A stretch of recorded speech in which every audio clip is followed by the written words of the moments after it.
These are 51 Navy Colts. These are, you would say, reproductions. They are the third generation signature series by Colt. Got Sam's signature right there on the back strap. Boy, it was hard getting him to sign those, but I got him to do it. Actually, he didn't sign that. I think it is a replica of his signature, though, you know, fake, right? But these were made in between, I think, 94 and 2003, along in that time span, right in there, about that decade. So they're kind of replicas, but they're also at least licensed by Colt.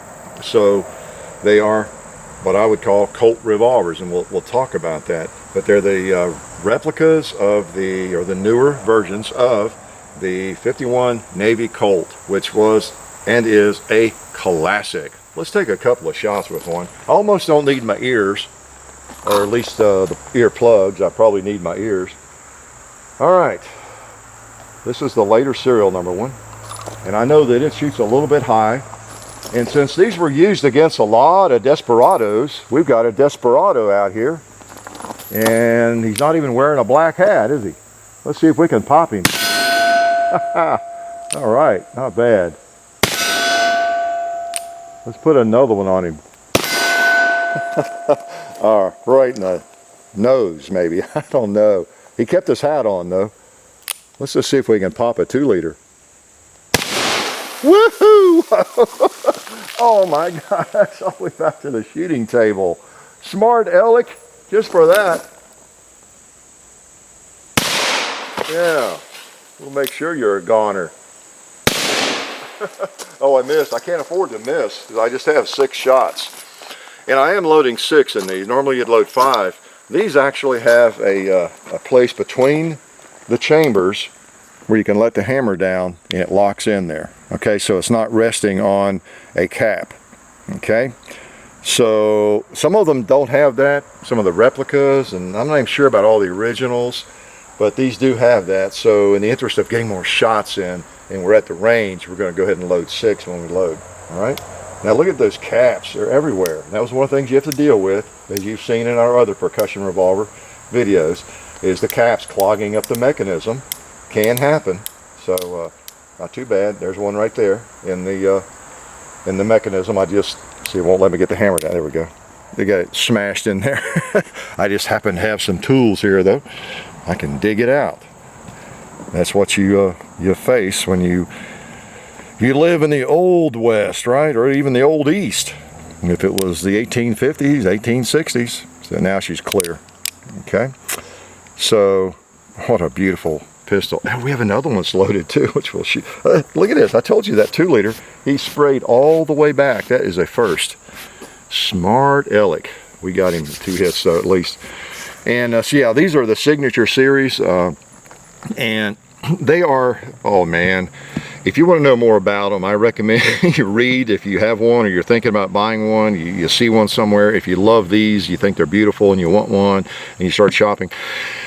I've read a fair amount on them, and I just picked these up a couple of years ago. Of course, you're asking then, how come we're just now seeing them? I'm just a little slow getting around to things, you know that.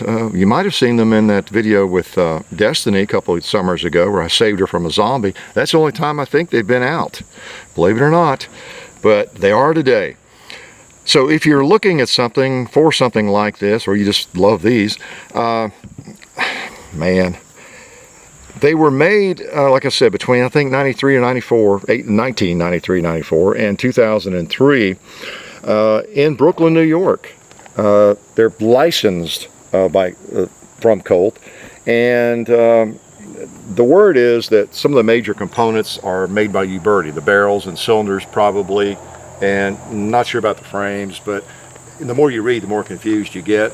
Basically what I gather from my reading, what I infer is with some certainty that major parts of them were provided from Italy, you know, Uberti, and they were put together, finished, fitted in Brooklyn, New York at, was it Colt Black Powder Company, all right, in the 1990s and early 2000s.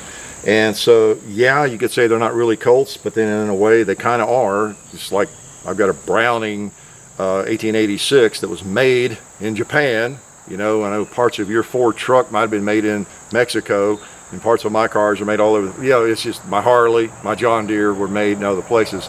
So you got the Colt brand, but basically you've got parts from other places. So the fitting and the finish work, for the most part, you know, it seems it's either Colt or it's approved by Colt because their name is on it. One of the cool things about them too is you don't have use black powder only. You don't have, you know, made in Italy.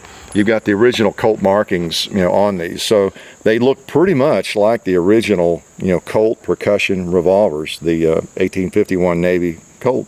Okay, so to me that's worth a little bit, right? And these are not $1,500 pistols because they have Colt on them. They were just a little more. I think in a used condition, these are probably worth about, I don't know, $500 or $600. You know, so it's not like they're a $1,500 or a $2,000 Colt firearm, but they are Colts essentially, or at least by name, right? So I'm not going to even argue about all that. I read so much, I got about 18 different conflicting stories on it, on some of the specifics of it, and but they're neat. Let's shoot the other one. All right. Cool. 1851 Navy. It's such a classic. It's an iconic revolver, no doubt about it. What else should we shoot? This one I haven't shot in a long time. I shot the other one some. Let's see if it shoots high, if it prints high like the other one does.